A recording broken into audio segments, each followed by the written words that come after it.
बाकी कुछ देखता नहीं, मैं मतलब प्राइस एक्शन को ही फॉलो करता हूँ, प्राइस एक्शन ही मेरा फ्रेंड है। मैं प्राइस को देख के चलता हूँ, यार मुझे माउस रखने का कुछ मिल जाता तो मज़ा आता। माउस मुझे ये चलता नहीं है ज़्यादा। माउस पैड, अच्छा भाई ठीक है, माउस पैड दे दो, कुछ तो दे दो मुझे। ठीक है, 5 मिनट 10 मिनट आप लोग रखोगे तो कैसे चलेगा? कम से कम उसके भाई को बोलो कि रखना है तो बड़ा रखे थे, चीज़ें समझ में तो आए, लोगों को समझा तो सके हमें। फिर हमें लगेगा कि भाई वो कंप्लीट ही नहीं हो पाती है, फिर मुझे लगता है कि चीज़ें यार कंप्लीट ही नहीं हो पाती। एक चीज़ समझ लो, पहले समझ लो, लिख लो पहले। देखो क्या होगा ना, हम लास्ट के 2 बजे के बाद देख रहे हैं, चीज़ों को 2 बजे के बाद देखना है, ठीक है? हमें ये ढूंढना है कि लास्ट के 2 बजे के बाद, लास्ट के 2 बजे के बाद मार्केट 100 पॉइंट गिरना चाहिए minimum. Minimum 100 point bank Nifty को गिरना चाहिए। अगर हुआ तो अब कुछ लोग बोलेंगे सर गिरा ही नहीं, अरे गिरे तो मैं ट्रेड छोड़ लेने को बोल रहा हूँ, गिरे तो शांति से बैठो ना। लेकिन लोग यही बोल रहे हैं अरे आपको गिरा ही नहीं, ऐसे बोल के गया था गिरेगा तो, अरे मेरे हाथ में थोड़ी कि मैं गिराऊंगा उसको, गिरेगा तब। क्या कंडीशन में बोल रहा हूँ, अगर मार्केट 100 पॉइंट या 100 पॉइंट से ज्यादा गया, मार्केट का मतलब मेरा क्या है, मार्केट का मतलब क्या है, बस इतना ही समझना। मार्केट का मतलब जो वो बोले तो बैंक निफ्टी है, बाकी में जो कुछ किसी पे कोई इंटरेस्ट नहीं है। मैं इस पर फोकस आदमी हूँ, मैं फोकस देके करता हूँ बिल्कुल। अगर बैंक निफ्टी कर रहा हूँ तो सिर्फ बैंक निफ्टी एक ही चाल चलता हूँ। मैं बैल हूँ, बैल समझते हो ना, बैल को डंडा एक बार लगा दिया, बता दिया कि इस खेत में ऐसे घूमना, वो घूमते रहेगा वो, तो मैं बैल हूँ बोलूँ का, अपनी एक ही चीज़ को फॉलो करते रहता हूँ, कुछ भी बोलते रहो, ठीक है? तो वहाँ पे क्या होगा, market 100 point minimum 100 point bank Nifty गिराना। अगर यहाँ पे नहीं, टाइम की कमी से नहीं बता पाऊँ तो आप लोग देख लें, मैं चीज़ें बता दे रहा हूँ, कुछ चीज़ें मैं निकाल। मार्केट कम से कम 100 पॉइंट गिरा, बैंक निफ्टी 100 पॉइंट गिरा होना चाहिए। कहाँ से? कोई भी एक लेवल हो जहाँ से वो 100 पॉइंट गिर सके। मुझे पकड़ में नहीं आता, नीचे बैठना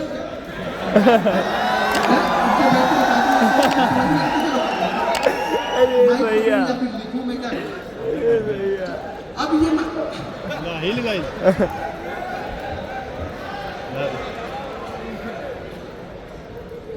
अब ये जैसे ये हाई पॉइंट यहाँ पे लगा हुआ, हम ये मान के चल रहे हैं कि 2 बजे के बाद कभी भी मुझे 100 से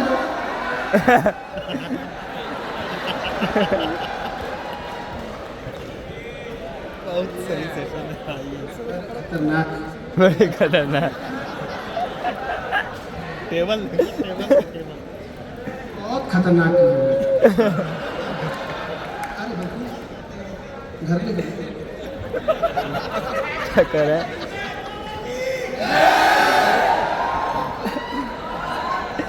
फुल रन भाई। क्या सकते हैं, पहले समझ लो। देखो अभी समझ लो, आगे में चार्ट देखो। मार्केट ना 2 बजे के बाद, ध्यान रखना 2 बजे से पहले मुझे कुछ लेना देना नहीं, क्या किया बैंक निफ्टी ने वो हमें देखना ही नहीं है। 2 बजे बाद दिमाग से निकाल देना। देखो जब तक एक चीज़ें भूलोगे नहीं ना तो दूसरी चीज़ ऐड नहीं होगी, ये ध्यान रखना।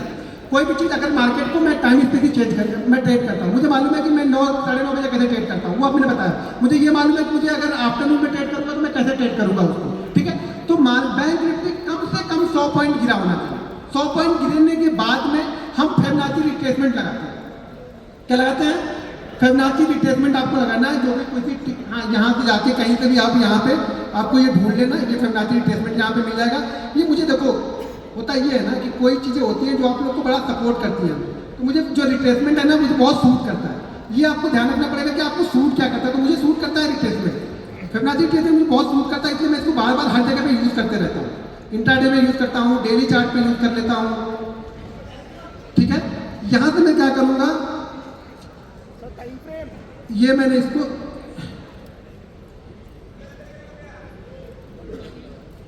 ये मैंने यहाँ पे लगाया, लेकिन इसमें क्या हो ना, कुछ सेटिंग में चेंज करूँगा यहाँ पे।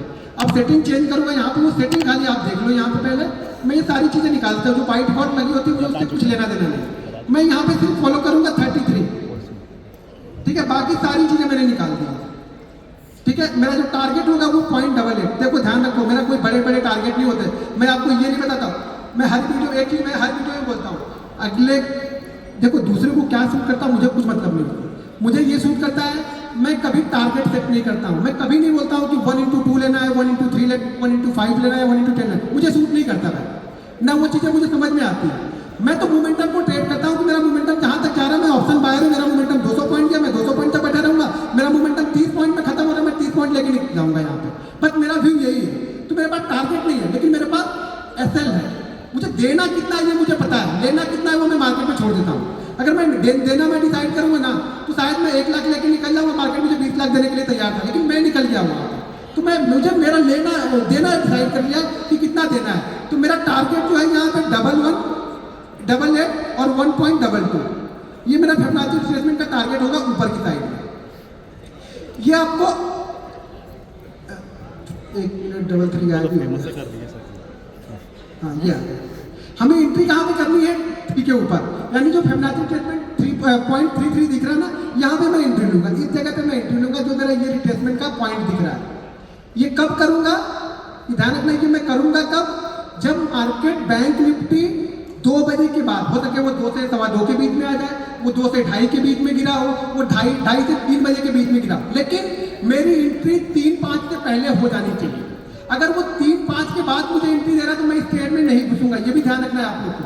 3-5 यानी 3:05 के बाद मुझे एंट्री मिल रही है तो मैं नहीं घुसूंगा। और एक चीज मैं और आप लोग को बता दूं, आपने कहीं सुना नहीं होगा, उस समय प्रीमियम सबसे तेजी से बढ़ेगा अगर मार्केट डायरेक्शन पकड़ लेता है तो।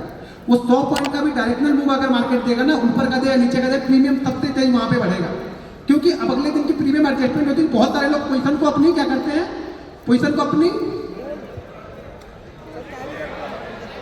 बहुत सारे लोग पोजीशन को अपनी कवर करने लगेंगे अगर मार्केट डायरेक्शनल वहां पे जाता है तो। यहाँ पे प्रीमियम सबसे तेजी से बढ़ता है। देखो प्रीमियम 2 जगह पे बढ़ता है, एक तो सुबह 9:30 बजे या 9 बजे मार्केट को 9:15 बजे मार्केट खुलेगा तो 10:30 तक प्रीमियम, अगर मार्केट डायरेक्शन में चला तो प्रीमियम बहुत तेजी से बढ़ेगा। उसके बाद प्रीमियम डल होने लगेगा, धीरे धीरे धीरे डीके होने लगेगा।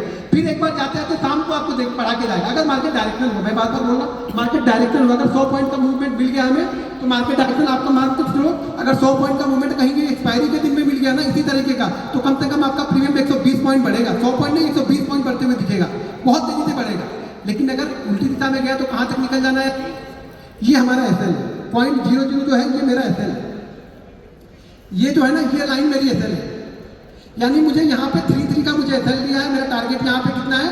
पहला टारगेट 8.8 का, यानी मुझे एक्चुअल में टारगेट दिखा था मेरा कितना मिल गया? 0.55 का मुझे टारगेट मिलेगा, पहला टारगेट। सेकंड टारगेट मेरा होता है 1.27 जो कि ऊपर कहीं पे होगा। अब मार्केट क्लोज भी होना है तो आपको ये डिसाइड भी करना है कि मुझे निकलना है। जहाँ पे मोमेंटम ब्रेक होता हुआ ध्यान रखना कि 1 मिनट की कैंडल मैंने लगाई हुई है। ये सारी चीजें मैं 1 मिनट की कैंडल में बता रहा हूँ आपको, स्कैल्प करना बता रहा हूँ, लेकिन स्कैल्प में भी 50 से 60 पॉइंट, 70 पॉइंट, 80 पॉइंट के मूवमेंट मिलते हैं लास्ट के। अब जाके आप इसको ट्रैक करना, जरा 1 महीने का 1.5 महीने का वो छोड़ देना। आप लोग क्या करते हो ना, दिक्कत ये है कि सब जाके रात में पीछे का टेस्ट करेंगे। अरे पीछे का टेस्ट करने पैसा थोड़ा बनेगा तुम्हारा, आगे का टेस्ट करना। कल का दिन है ना, परसों है ना, गुरुवार है, मंगलवार है, बुधवार, अब पैसा लगा के टेस्ट करना। पेपर पे लिख के ट्रेड करें तो पैसा नहीं बने तो सब बन गया। तो यहाँ निकलोगे आप, जब पेपर पे देख रहे हो तो यहाँ निकलोगे एकदम इस जगह पे, यहाँ पे। और यहाँ तक जाने में ये जो कैंडल बनी है ना, ये कैंडल आपकी बिक्री को 50% बढ़ा देगी। जो 40 जाके और 30 आ जाएगा फटाक से ना, उसमें में निकल जाओगे, इससे कोई रुकेगा नहीं।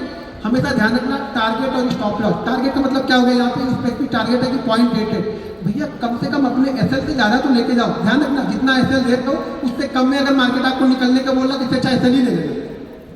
डिसाइड कर लो, अगर जितना आप एसएल दे रहे हो, मार्केट अगर उससे कम दे रहा है तो मैं एसएल लेने में तो एसएल लेना पसंद करूंगा, खुद ही एसएल ले लूंगा। लेकिन मार्केट ऐसा करता नहीं है। 10 में से 9 बार आपको ये डायरेक्शनल मूव देगा। जब भी ये चीजें बनेगी ना, 10 में से 9 बार आपको डायरेक्शनल मूव मिलेगा, कम से कम 100 से 120 पॉइंट का। फिक्स है ये। पीछे का खोल के देखना, आगे का खोल के देखना। आगे का खोल के देखो, पैसे लगा के देखो, ज्यादा अच्छा। पीछे मत जाओ, पीछे जाओगे तो फिर वही होगा, अरे बड़ा अच्छा है, अरे बड़ा अच्छा, अरे बड़ा अच्छा है। और कल ही उसने एसएल दे दिया, पागल है, ये भी कुछ अलग करता होगा, फिर से अलग बता दिया। देखो हम लोग को चूना लगा दिया एक पीछे का दिखा। ये कंसिस्टेंसी है, कंटिन्यू करोगे। तो मैं बोला ना 100 ट्रेड करोगे तब ये प्रॉफिट दिखेगा। 2 ट्रेड में प्रॉफिट नहीं दिखेगा। आपने 2 ट्रेड कर दिया और यार मुझे प्रॉफिट नहीं है, तुमने बताया 2 कैसे लो, शायद 8 से चले, बाद वाले आज कंटिन्यू चले तो। लेकिन मैं बार बार बोलता हूँ, अगर आप 100 ट्रेड ले रहे हो ना, तभी आप सोचो कि मैं ट्रेडिंग कर रहा हूँ। एक दिन ट्रेड कर रहे हो, आज पैसा खत्म कर लिया, फिर सैलरी आएगी तब लेके करेंगे, तो ट्रेडर आप रहो ही। इतना ही पैसा डालो ना कि आप पूरे 1 महीने तक लेके चलो। इतना रिस्क रिवार्ड उसमें मैनेज करो ना, रिस्क मैनेजमेंट ऐसा कर दो कि पूरे 1 महीने कम से कम 22 ट्रेडिंग सेशन चले। भले आपने 20,000 रुपये डाले हैं तो ऐसा करो कि 22 ट्रेडिंग सेशन चले। भले वो ऑप्शन में तो नहीं चलेंगे, फिर आपको स्टॉक में जाना पड़ेगा। क्योंकि ऑप्शन में आना है तो कम से कम आपके पास 50,000 रुपये तो होने चाहिए ट्रेड करने के लिए। ये पैसे होते तो अच्छा लगता है कि थोड़ा क्या, एक ट्रेड खराब भी हो गया तो अगले ट्रेड में जाके।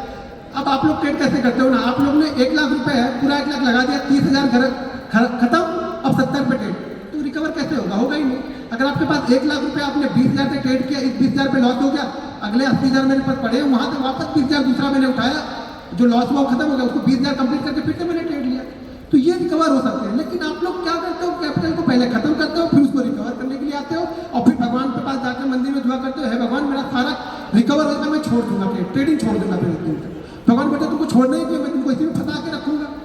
फिर आप छोड़ ही नहीं पाओगे। तो ये ध्यान रखना क्या करना है, हर समय मार्केट 2:30 बजे के बाद, जब भी मार्केट 2 बजे के बाद गिरे और 3 बजे से पहले हमें ट्रेड लेना है। ये ध्यान रखना, ट्रेड हमारा हमेशा 3 बजे से पहले का होगा। 3 बजे से पहले अगर ट्रेड बन गया तो ठीक है, 3 बजे से पहले हमारा ट्रेड नहीं बना, 3 बजे से पहले ट्रेड नहीं बना तो हमें कुछ करना ही नहीं है। यहाँ पे हमारा ट्रेड हमेशा 3 बजे से पहले बन जाना चाहिए।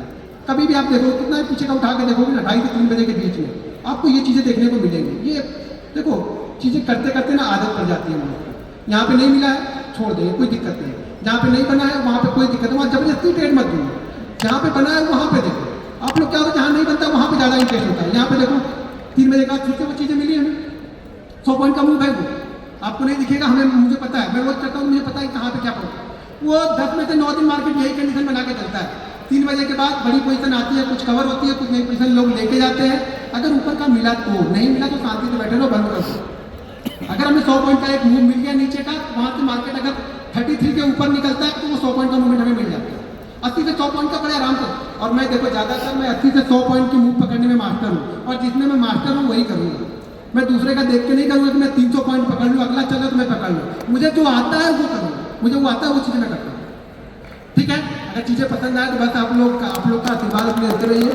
बाकी चीज़ें मैं आप लोग के साथ में चीज़ें करते रहूँगा, दोबारा कभी और जरूर मिलते रहेंगे।